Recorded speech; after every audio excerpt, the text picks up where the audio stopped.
Bonjour, Yvan Coste-Manière, je suis professeur à Schema Business School, directeur du Master Luxury and Fashion Management. Et si aujourd'hui je vous parle, c'est au titre d'autres prérogatives qui sont les miennes, puisque je suis très investi dans le mouvement olympique, aussi bien au niveau du Comité international Pierre Coubertin qu'au niveau de l'Académie internationale olympique à Olympie et à Athènes. Si je vous parle aujourd'hui, c'est donc dans un premier temps pour réévoquer avec vous l'esprit des Jeux, les valeurs olympiques, ce que l'on a vécu sur 2024 et avec un peu d'énergie, d'imaginer un futur pour le mouvement olympique qui n'a vraiment pas besoin de moi mais qui suit un agenda qui s'appelle 2020 plus 5, qui aura vu les évolutions de toute la pédagogie coubertinienne au long des années, depuis la relance des Jeux Olympiques de Pierre Coubertin, 1896, Athènes, donc tout au long d'un siècle et quelques, avec pratiquement aucune rupture, sauf pendant les guerres mondiales. Nous avons assisté à un mouvement qui s'est accéléré au fur et à mesure, puisque son universalisme était avéré, que la pédagogie était au cœur, et parmi les valeurs qui reviennent toujours, le respect, l'amitié, que ce soit le respect de l'adversaire, mais également celui des règles, tout un tas de concepts qui auront vu le sport dans sa dimension sémantique devenir de plus en plus large, puisqu'aujourd'hui il incarne la cohésion sociale.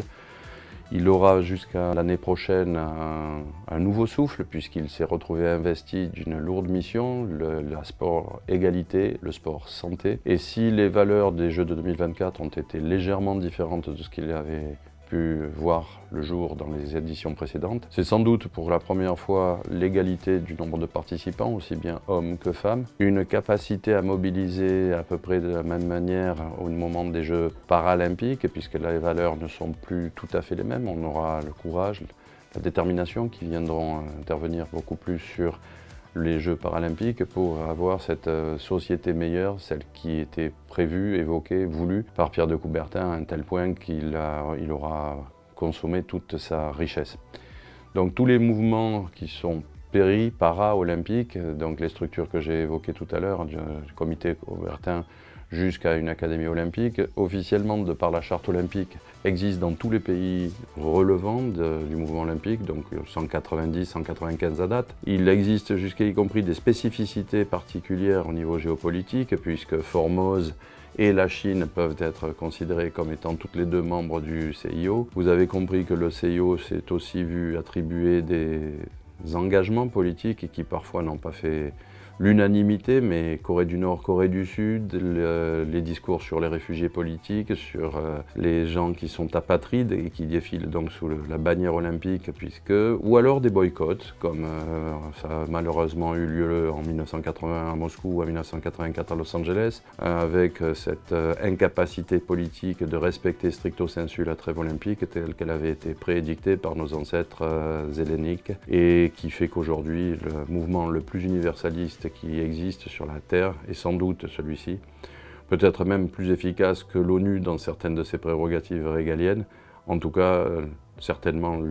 une foi, une religion, une philosophie que je continuerai à défendre becs et ongles. Et pour avoir pu assister à des cérémonies très dignes de l'héritage hellénique, l'allumage de la flamme à Olympie restera dans toutes les mémoires.